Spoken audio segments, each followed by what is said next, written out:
अजून एक गोष्ट तुम्हाला सांगतो. पावसाचा अंदाज कसा घ्यायचा.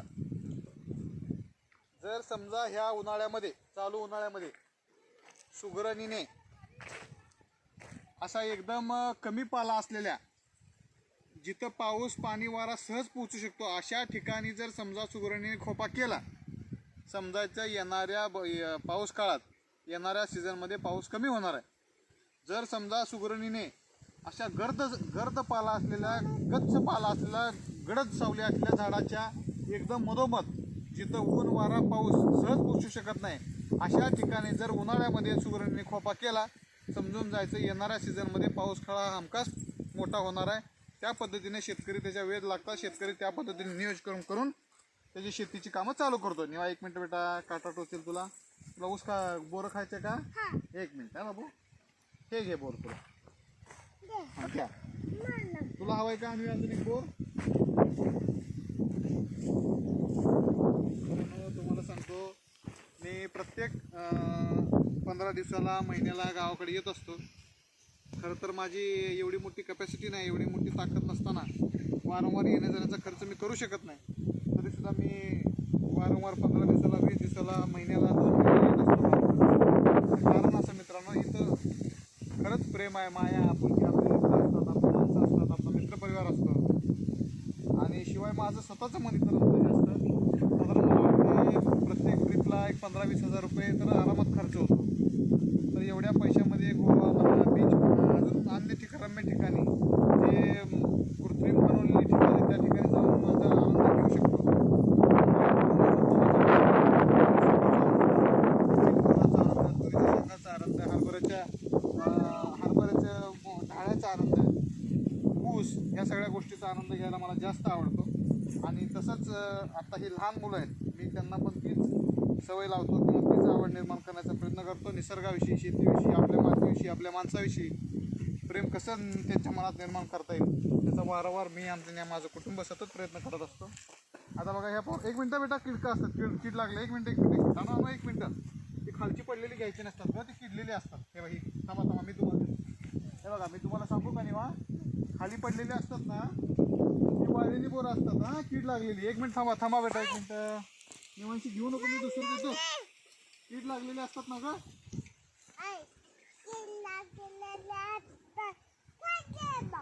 खाऊ नको ग, हे घे. खालीच का तरी, नको म्हणलं तर. आणि तुला देऊ का?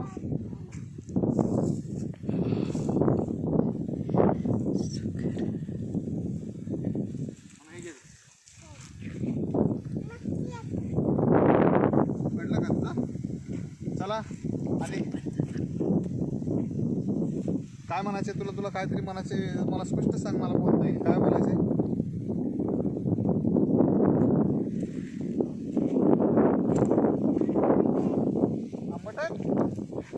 तुमचं वारंवार इकडे येण्याचं कारण, सरपंचकीविषयीची थोडीशी माहिती सांगा. सरपंचकीविषयी म्हणजे बघा, साधारण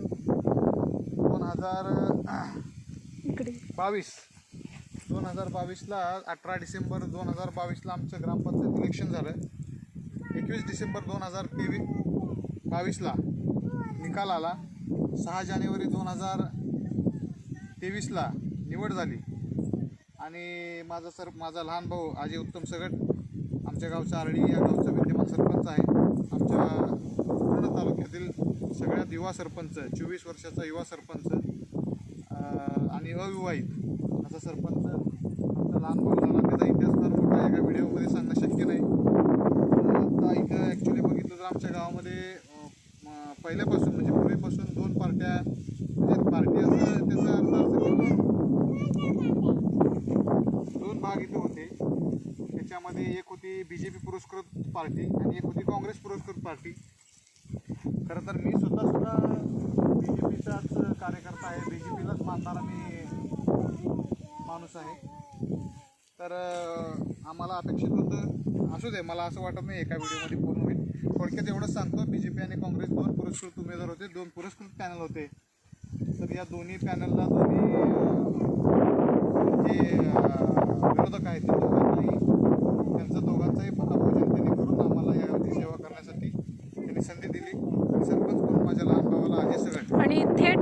सरपंच म्हणून तुमचे विशेष म्हणजे जनतेतून सरपंच होता. जनतेतून सरपंच म्हणून जनतेने निवडलेला सरपंच माझा भाऊ अजय सगळ या जनतेची सेवा करतोय. मला वाटतं जानेवारी 2023ला निवड झालेली आणि आता तो मला वाटतं साधारण आत्ताच्या तारीख आजची तारीख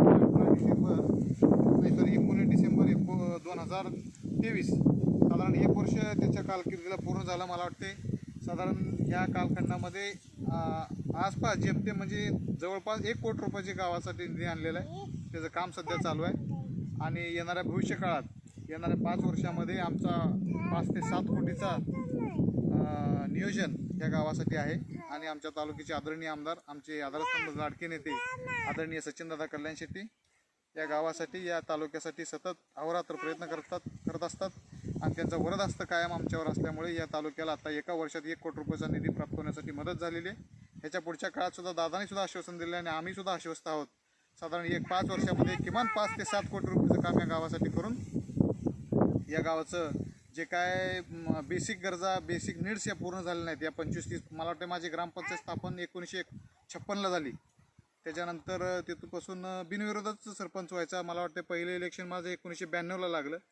त्याच्यानंतर इतके वर्ष झाल्या गाई आजपर्यंतच्या लोकांनी कामं केली नाहीत किंवा जनतेसाठी सेवा केली नाही असं नाही. त्यांच्या पद्धतीने त्यांच्यापर्यंत भरपूर केलं. पण अजूनही असं आहे की काही ज्या बेसिक गरजा आहेत बेसिक नीड्स आहेत ह्याच्यापासून अजूनही गाव वंचित आहे. त्या गरजांसाठी गोष्टीसाठी आम्ही सतत प्रयत्न करत आहोत. एका वर्षात 1 कोटी रुपयाचा निधी ऑलरेडी आलेला आहे. येणाऱ्या भविष्य काळामध्ये 5 ते 7 कोटी रुपयाचा निधी दादांनी देण्याचं आश्वासन दिलेलं आम्ही आश्वस्त आहोत. आणि या येणाऱ्या 5 ते 7 कोटीमध्ये गावच्या ज्या बेसिक नीड्स आहेत रस्ते आणि पाणी ऑलरेडी आहे पण त्याचं अजून काही थोडंसं नियोजन करणं बाकी आहे. तर येणाऱ्या या 5 वर्षामध्ये गावची सेवा करण्याची संधी आम्हाला जनतेने दिलेली आहे आणि त्या जनतेने दिलेल्या संधीचा पुरेपूर आम्ही फायदा घेऊन या गावाचा परिपूर्ण विकास करण्याचा प्रयत्न करणार आहोत. तर या सगळ्या गोष्टीमध्ये तुम्ही असणार आहे आमचं गाव असणार आहे नेते असणार आहेत.